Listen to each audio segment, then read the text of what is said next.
orang-orang yang meyakini Allah bertempat, berada di suatu arah, mereka terjebak pada filsafat materialisme.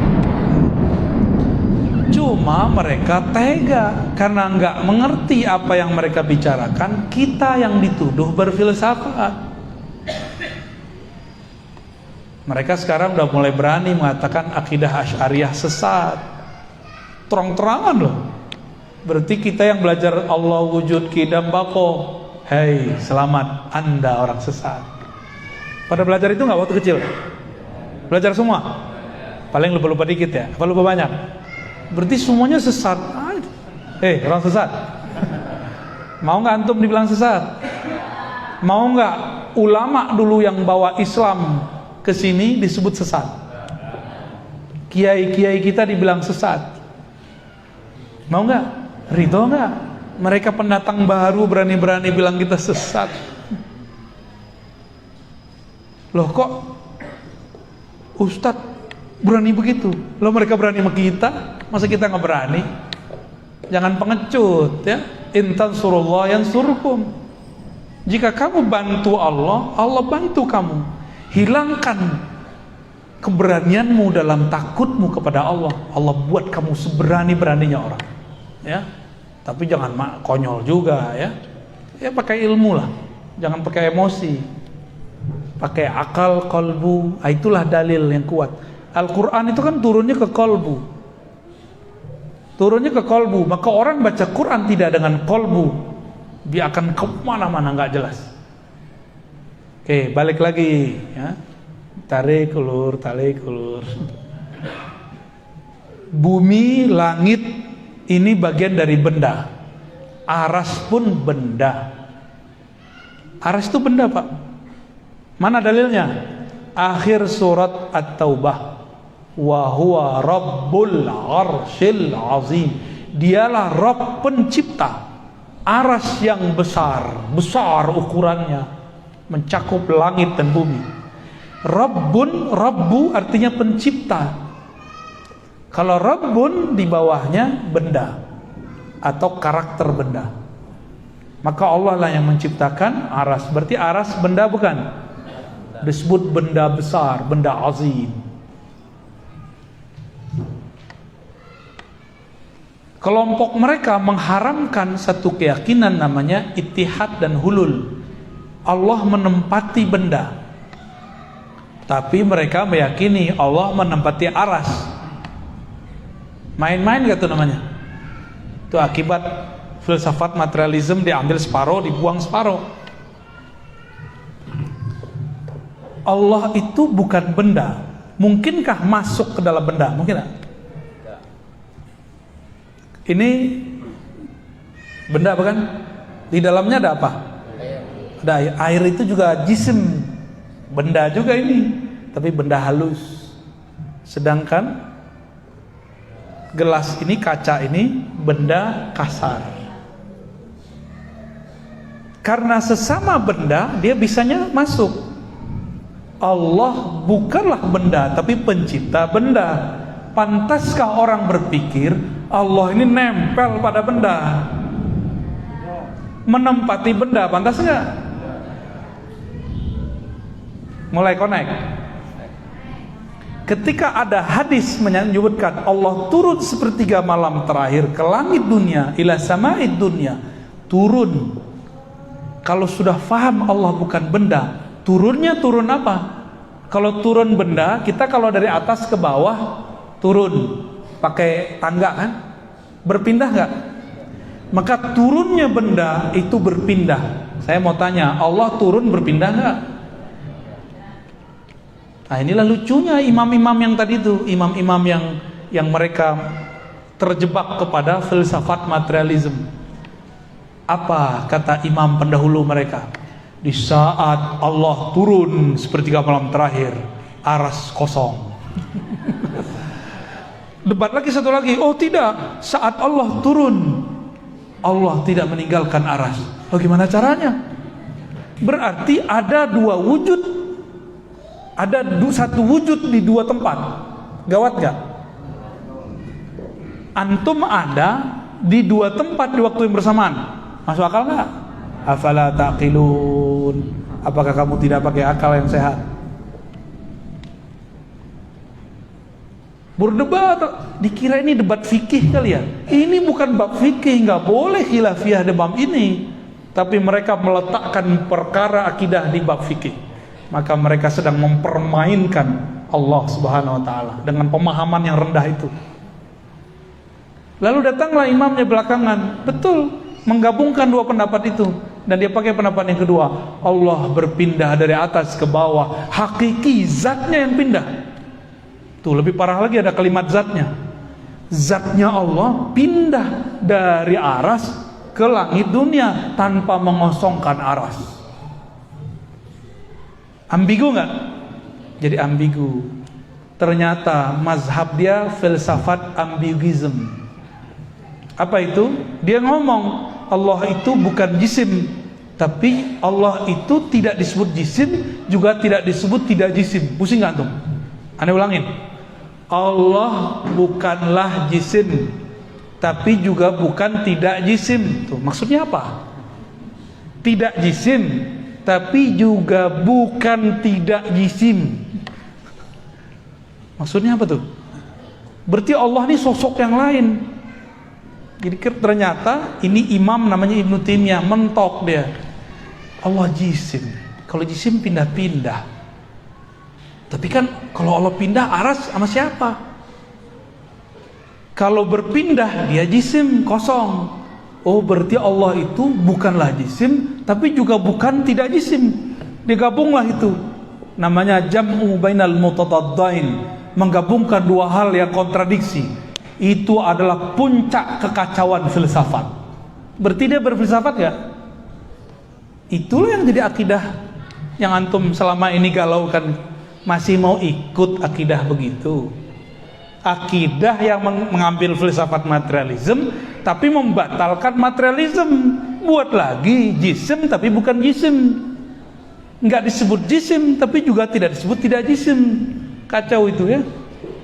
Itu kitabnya sendiri, enggak sanggup dibaca oleh pengikutnya. Judul kitabnya nanti antum cari ya kalau berani. Dar'u ta'arud bainal aqli wan naql.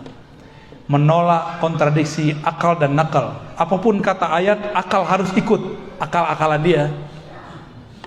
Jadi dia buat definisi akal sendiri, dia buat definisi dalil sendiri.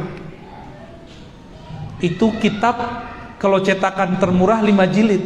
Ada teman saya punya 9 jilid. Kita ceklah pengikut dia sekarang, apa komentarnya terhadap kitab itu. Kata mereka, jangan baca kitab ini. Jadi mereka sendiri takut baca kitab itu. Takut blank, takut tambah kacau. Jadi teman-teman yang melakukan Allah, akidah yang meyakini Allah bertempat, itu akidah filsafat. Tapi yang dituduh filsafat kan saya. Loh, saya mempelajari filsafat untuk mengetahui mana yang baik, mana yang buruk, supaya saya nggak salah ambil. Loh, ada orang mengharamkan filsafat tapi dia tidak tahu filsafat itu apa.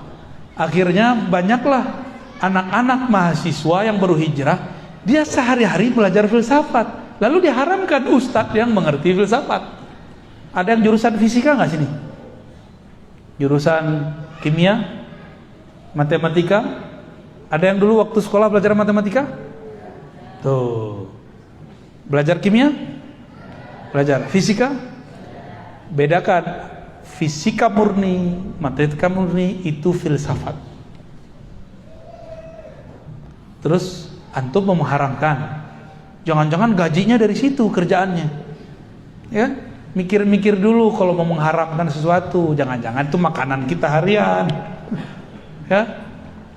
Oh, ini bukan filsafat. Ah, kamu yang nggak ngerti filsafat itu apa, ya. Jadi akidah yang meyakini Allah bertempat di suatu arah yang tinggi, dengan zatnya dia turun ke langit dunia, itu akidah yang tidak pernah diajarkan Rasulullah Sallallahu Alaihi Wasallam. Cukup katakan dia istawa, jangan tambahkan maknanya. Cukup katakan nuzul, karena Allah bukan benda, maka turunnya bukan bawah. Cukup katakan istawa, jangan katakan dengan zatnya. Istawa bermakna duduk. Jika Allah bukan benda, maka istawanya bukan duduk. Jadi kesimpulan kajian kita siang ini, cukup katakan Allah laisa kamitslihi syai'. Selesai. Kalau benda istawa duduk. Ada ayat wajaa rabbuka wal malaku saffan saffa. Allah dan malaikat datang bersaf-saf. Datang berpindah enggak? Ini tadi antum datang dari rumah ke sini, berpindah tempat enggak? Sekarang ada kita enggak di rumah? Beneran? Waras. Kalau ada orang bilang, saya datang ke sini, tapi kamu kalau pulang pasti ada saya juga. Itu orang kita curigai enggak? Kecuali dalam bab karomat sufia, itu ada babnya. Tapi itu bukan bab jisim. Itu bab cahaya. Cahaya mantul-mantul bisa kelihatan di mana-mana. Orangnya di sini, tapi dalam handphone kelihatan gitu. Itu bab karomat para wali. Mereka punya smartphone alam semesta. Ya, punya proyektor alam semesta. Maka bisa dilihat di mana-mana. Itulah Rasulullah. Orang ucapin salam, Nabi jawab dimanapun itu. Itulah proyektor Nur Muhammad sallallahu alaihi wasallam. Jadi ngaji tasawuf deh ya. Ya, kita ngaji yang panas-panas aja dulu. Oke. Karena Allah bukan benda. Apapun sebutan di Quran mengenai karakter benda, datang, turun, bersemayam, semuanya kita katakan dia bukan benda kok. Berarti artinya tidak pemahaman seperti yang kamu bayangkan. Apapun yang kamu bayangkan, Allah tidak seperti itu. Karena dia bukanlah benda. Kalau nggak benda bisa dibayangkan nggak? Dalam ilmu neurologi, ilmu psikologi, otak ini nggak bisa berpikir atau memikirkan sesuatu yang tidak pernah dia lihat. Oke? Yang bisa dilihat oleh mata, bisa didengar oleh telinga, yang bisa difikirkan oleh otak, itu bendanya harus jelas. Kalau enggak, angkanya harus jelas, maknanya harus ada. Ini enggak ada. Maka janganlah membendakan Allah. Jadi saya hanya menghimbau kepada siapa yang sedang terjebak pada pemahaman Allah bertempat. Saya tidak benci Anda. Ana uhibbukum. Ana cinta antum. Makanya kita buat kajian begini. Coba bebaskan pikiranmu dari memikirkan Allah. Boleh nggak mikirin Allah?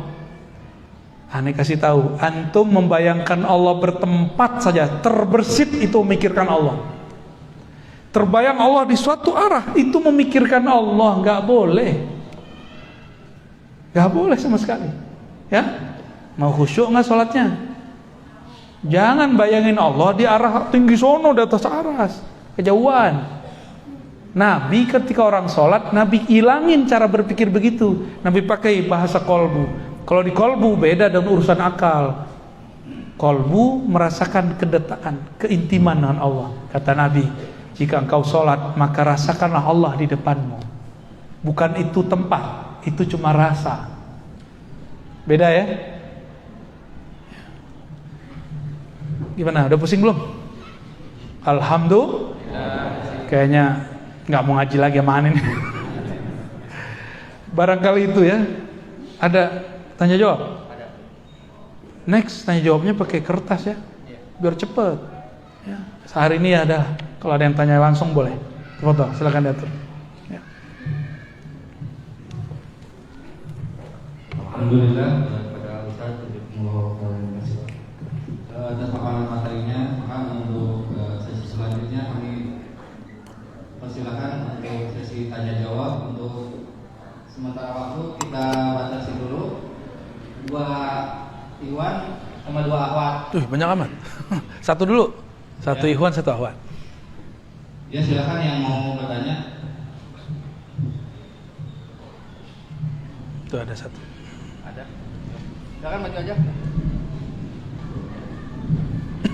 Itu ada tuh.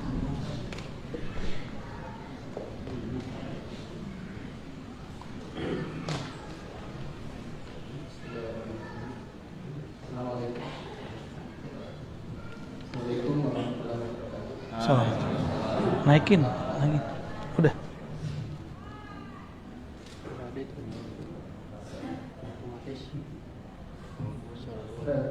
Iya ya. Memang volumenya kecil. Dan mau itu kalau perihal tentang bukan ada juga ngaji dari kecil tuh dulu masih ngaji tentang sifat 20 wajib bagi Allah. Sifat yang mustahil bagi Allah. Tapi memang dalam perkembangannya jarang juga mendengar sekarang itu anak-anak itu belajar itu karena dianggap gimana ya? Karena sekarang sudah cenderung menjadi sebuah pelajaran yang simpel karena dianggap cuma sekedar puji-pujian gitu kan. Terus mungkin yang anak tanyakan itu karena anak juga ikut kajian belajar kadang-kadang kita itu untuk memahami Allah cuma sebatas yang itu yang di dalam surat An-Nas yang tentang rububiyah, tentang ilahiyah sama mulkiyah. Itu kan lebih simpel gitu cara kita memahami Allah. Ana ingin tahu gimana penjelasan rububiyah perihal ini. Karena baik. kalau yang tiga itu kalau saya dari Ibnu Taimiyah ya. Betul, ya. Baik. Assalamualaikum. Mulkiyah bukan dari Ibnu Taimiyah ya, Mulkiyah dari Said Qutb. Beda. Belajar akidah itu bukan karena simpel atau tidak simpelnya, garis bawahi. Belajar akidah itu wajib bagi orang yang sudah terpapar teori-teori tentang Tuhan, baik aliran-aliran akidah A atau B. Kalau belum, cukup syahadat beres. Maka orang-orang yang nggak mau debat, nggak usah debat, cukup syahadat aja. Ya. Lalu kenapa muncul sejarah pakai belajar sifat 20? Sifat 20 itu sedang menjelaskan rukun iman pertama, percaya kepada Allah. Yang ringkes itu belajar tentang Allah bukan rububiyah, uluhiyah, asma wa sifat, tapi pakai rukun iman, percaya kepada Allah, terus malaikat, kitab suci, rasul, hari kiamat, takdir. Itu yang disebut simple. Cuma tadi saya kan sudah kisahkan, kitab ini dibaca oleh yang bukan ahlinya, lalu mereka berfatwa, muncullah pemahaman tempat berarah. Lalu ada yang mencoba menyederhanakan sifat 20. Bukan menyederhanakan, itu membatalkan. Ibnu Taimiyah kan membatalkan sifat 20. Maka pengikutnya sekarang membatalkan belajar sifat 20. Ini jadi problem. Kalau ente mau buat aja sendiri, tapi jangan batal. Berarti Nabi ini membagi tauhid jadi 3. Antum ketemu nggak di hadis Nabi bagi tauhid jadi 3? Ketemu nggak? Ada nggak pembagian tauhid jadi 3 di hadis? Nabi bersabda, At-tauhid salas. Tauhid itu 3. Al-awwal uluhiyah, al-thani rububiyah, al-thalis al-asma wa sifat. Ada nggak hadis begitu? Faman jahada ihdaha, gitulah, faqad kafar wa lam yakun minni wa man ankaraha falaysa minni. Ada nggak? Siapa yang ingkar kepada 3 tauhid ini bukan bagian dariku. Ada nggak hadis begitu? Coba sekarang naikin ke Quran. Ada nggak di Quran pembagian tauhid? Itu tuh surat An-Nas. Itu bukan pembagian tauhid. Itu masuk ke asma wa sifat. Qul a'udzu birabbin nas. Allah itu disebut Rabbin nas, asma, nama. Terus Malikin nas, itu nama juga. Terus Ilahin nas, nama juga. Terus kenapa dibagi-bagi menjadi uluhiyah, rububiyah, asma wa sifat? Itu kan asma wa sifat semua. Yang ngerti bahasa Arab.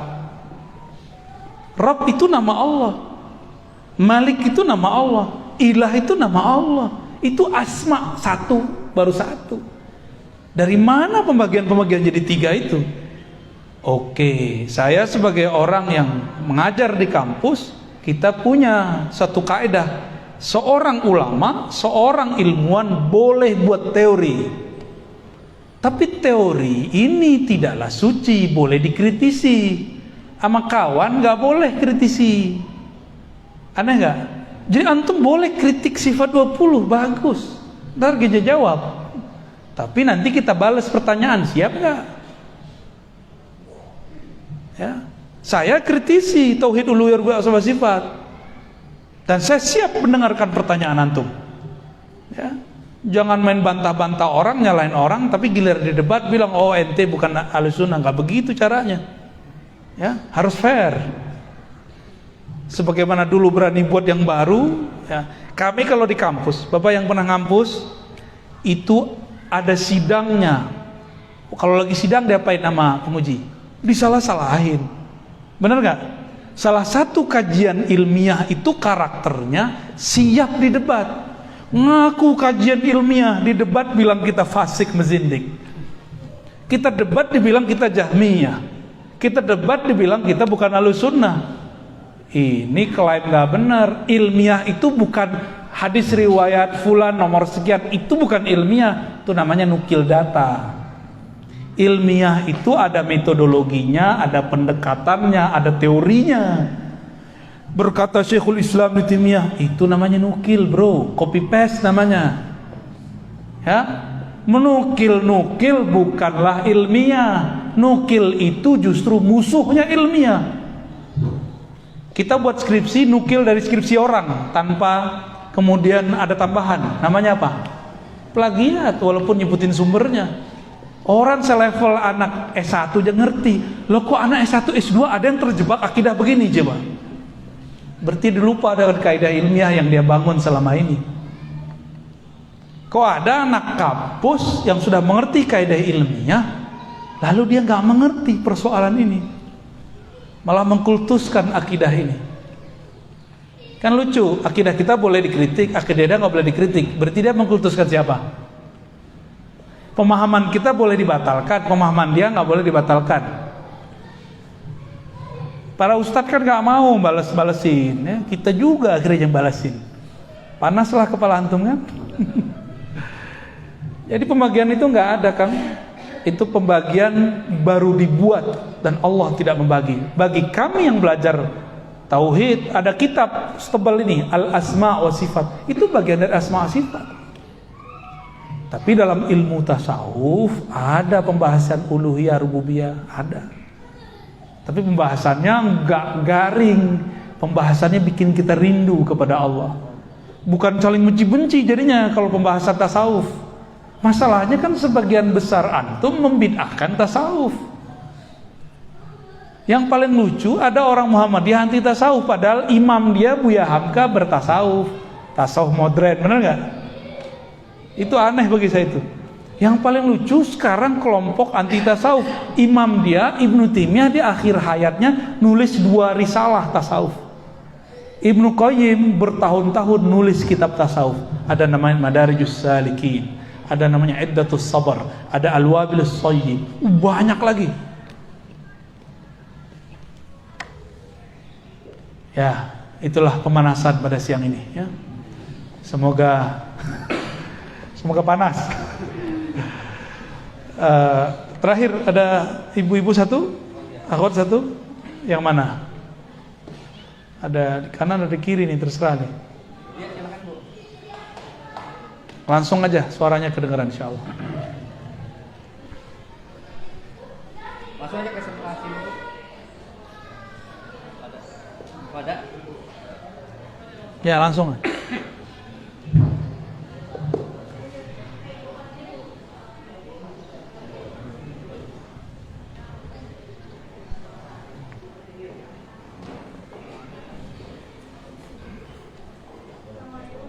Assalamualaikum.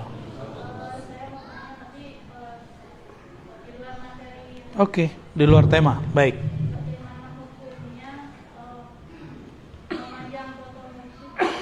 Oke. Memajang foto mursyid. Jangankan foto mursyid, foto kekasih aja boleh. Baik. Tapi mungkin pertanyaannya, ada kelompok yang mengharamkan foto, cuma nonton YouTube. Mengharamkan foto pakai kamera, nonton video. Dia mengharamkan foto. Baru tadi pagi kita bahas, apa malam tadi? Dalam 1 detik video itu ada puluhan gambar yang bergerak, diganti-ganti, baru kelihatan dia bergerak. Maka yang mengharamkan foto, dia sedang mengharamkan sesuatu yang dia tidak mengerti. Dia telah bertentangan dengan satu ayat, wala taqfu ma laysa laka bihi ilm. Jangan kamu berpegang teguh dengan sesuatu yang kamu nggak ngerti. Jangan berfatwa untuk sesuatu yang kamu tidak faham. Nggak, itu kan gambar. Lo gambar beda sama foto. Oh, di hadisnya larangan buat gambar. Tunggu dulu. Di dalam hadis ada penjelasan tentang gambar. Gambar bahasa Arabnya surah. Ternyata surah ada satu hadis di riwayat Nasai, suratun timsal. Surah timsal itu artinya patung yang disembah. Maka ulama kita yang mengerti dan bijak membolehkan untuk sarana pendidikan anak-anak buat gambar. Yang lucu itu ada fatwa, walaupun fatwa ulama terdahulu bagi saya lucu dan dipakai sekarang. Kalau gambar tumbuhan boleh, binatang nggak boleh. Kenapa? Tumbuhan nggak ada ruhnya. Lah emang tumbuhan nggak ada ruhnya? Tahu dari mana antum? Hah? Sembarangan ngomong. Di tumbuhan itu ada ruh, namanya ar-ruh an-nabati. Di hewan ada ruh, namanya ar-ruh al-hayawani. Di diri kita lengkap ada ar-ruh an-nabati, ada ar-ruh al-hayawani, ada satu lagi yang menjadi asrar rahasia Allah, namanya ar-ruh al-qudusi atau ar-ruh an-nafsani. Sama, ruh hakikat jiwa. Di dalam jiwa itu ada inti, itu namanya ruh. Itulah yang membedakan kita dengan pohon. Dalil saya apa? Ada dalilnya banyak. Sabbaha lillahi ma fis samawati wa ma fil. Yang ngerti bahasa Arab, ma dalam bahasa Arab li ghairil aqir. Yang benar pohon itu bukan gak punya ruh. Pohon itu gak punya akal. Ruhnya ada. Hewan aja gak punya akal kok. Cuma disebut ada akal insting. Nabi ketika bersandar di satu pohon, di satu bukan pohon, kayu, lalu dibuatin mihrab, mimbar. Nabi kemudian meninggalkan itu kayu. Nangis nggak kayunya? Hanna hanina. Begitu di hadisnya. Itu kayu nangis, Pak. Kalau nggak ada ruh di dalamnya, mungkin nggak dia nangis. Jadi ciri-ciri ini kayu udah mulai nggak ada ruhnya, itu dia lapuk. Ini masih tahan gak nih? Ada ruh Pak di sini, ruh nabati. Ya, cuma dia lagi stagnan, nggak tumbuh. Ya, antum masih tumbuh nggak? Yang ada maju, melar. Ya, nasyahnya sudah nggak ada, yang ada melarnya. Oke, bener ya? Tuh perutnya, pegang aja perut sendiri. Jadi alam ini ada ruhnya. Maka menggambar pohon, menggambar hewan, menggambar manusia bagi saya sama, ada ruhnya. Yang nggak boleh itu timsal yu'bad. Dia ada bentuknya, ada ukirannya. Bahkan foto biasa disembah aja nggak boleh. Dia nggak ukiran, dia nggak patung, disembah nggak boleh. Oke? Baik. Kalau nyimpan foto istri boleh nggak? Udah. Boleh. Boleh. Syirik loh. Syirik loh. Kaget. Itu punya foto akhwat nggak? Nggak ada. Istri orang nggak boleh, Ustaz. Hah? Istri orang nggak boleh ya? Nggak boleh. Istri mantan orang. Beneran nanti nggak nyimpen? Wah, soleh bener. Godul basor sampai ke dompet-dompetnya coba. Nonton boleh nggak? Nonton berita itu ada fotonya nggak? Ada gambar bergerak nggak? Disembah nggak? Ya nggak apa-apa. Ayo yang waras, ya. Ayo yang dalilnya mana? Afalata. Inna fi dzalika laayatin liqaumin yatafakkarun. Ini dalilnya semua dulu kita mikir, jangan mandek. Cukuplah pohon-pohon ini yang mandek kita, nggak usah mandek. Ya, Nabi ketemu Arab Badui. Nabi nanya, karena dia nggak beriman sama Nabi, kamu beriman nggak kepada aku jika aku panggil itu pohon dia datang ke sini? Cobain aja, kata si Arab Badui, ngejek dia ya. Nabi bilang, wahai pohon kurma, kemarilah. Itu pohon membelah tanah dan dia bergerak. Itu si Badui langsung udah beneran ini. Nabi, coba antum panggil deh pohon, datang nggak di sini? Lo kenapa nggak bisa datang? Karena nggak tahu nama ruhnya. Itu pohon ada ruhnya. Kenal kita sama ruhnya bisa dipanggil. Itulah mukjizat para nabi. Jika pada wali disebut karomah, kemurahan Allah itu arti karomah. Karomah itu bukan kesaktian, kemurahan Allah. Kalau Allah nggak pemurah nggak dikasih yang begituan. Gimana? Ya? Terjawab. Boleh nggak pajang foto? Kan itu pertanyaannya. Berarti udah terjawab ya? Boleh, tapi jangan dikultuskan. Ya. Ntar lakinya iri lagi ya. Maka suami istri harus mengerti ilmunya kalau bisa sama. Sehingga kalau suaminya atau istrinya majang foto gurunya, nggak ada kecemburuan. Apalagi mencium-cium foto kan gawat. Foto gua aja lu gak cium ya. Tinggal dijawab kalau suami digituin ya, atau istri gitu ngomongnya. Wah, jangankan foto, yang ada di dalam foto itu aku cium. Ya. Jadi enggak usah cemburu sama foto. Dulu ada seorang syekh mursyid thariqah namanya Qadirun Yahya. Dia membolehkan muridnya melihat foto dia sebelum zikir. Karena kalau ngeliat foto langsung ingat lagi talqin zikir. Tapi biasalah orang suuzon dikira nyembah guru. Nah, hidup itu jangan pakai suuzon, apalagi beragama. Iyyakum wazzan fa inna dhanna akdzabal hadis. Jauh-jauhlah berprasangka, karena itu sebohong-bohong kata-kata dan aktivitas. Ya. Kita nggak suuzon juga ke kelompok sebelah ya. Yang banyak kan mereka suuzon sama kita. Kita maulidan dibilang kita menyerupai Nasrani ya. Kita baca Sayyidina dibilang kita nyembah. Kita menjelaskan, ini hak kita menjelaskan bahwa kami bukan menyembah selain Allah. Kami tawasul tidak menyekutukan Allah. Kami maulid bukan menyamai menyerupai kelompok agama sebelah. Kita punya agama sendiri ya. Sudah 1:30, habis ini saya mau jalan lagi ke Al-Maksum, Universitas Al-Maksum. Kita ada kajian di sana ya. Sekarang katanya sudah boleh ikut ya.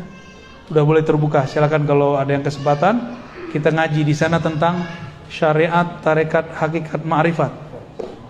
Kalau mau di sana ya, teorinya. Prakteknya harus datang. Mahal itu, nggak bisa dibeli. Antum mau beli berapa juga nggak bisa. Kalian kesimpulan sama muhasabah aja. Baik, kesimpulan aja ya, nggak pakai muhasabah ya. Kesimpulan kajian kita pada siang yang berkah ini, pertama, keyakinan bahwa Allah bertempat bukanlah ajaran Islam, itu ajaran filsafat materialisme. Ya, yang kemudian diayat-ayatkan, yang disunah-sunahkan. Yang kedua, ajaran Ahlus Sunnah, ajaran yang dibawa Rasulullah, cukup katakan istawa, cukup katakan nuzul, cukup katakan semua yang antum mau katakan, tapi yakini Allah bukan benda. Maka hilanglah bayangan duduk, bayangan berpindah-pindah dari dalam diri kita. Dan yang ketiga, sebenarnya pembahasan ini tidak wajib diketahui semua orang. Namun karena kerusakan akidah sudah berkembang, kerusakannya sekarang adalah berkembangnya keyakinan yang mendoktrinkan umat Allah bertempat. Barulah kita buka suara. Dulu mana ada saya bahas-bahas begini. Bagi saya ini pembahasan orang pesantren. Tapi umat sudah diracuni, maka kajian pesantren kita bawa keluar. Kajian Al-Azhar kita bawa keluar. Kajian ulama Hadramaut kita bawa ke sini. Kajian ulama di Surabaya kita bawa ke sini. Ya, itulah oleh-oleh dari kami. Semoga bermanfaat. Semoga kita diterima sebagai hamba Allah yang diridhoinya. Amin ya rabbal alamin. Mohon maaf. Assalamualaikum warahmatullahi wabarakatuh.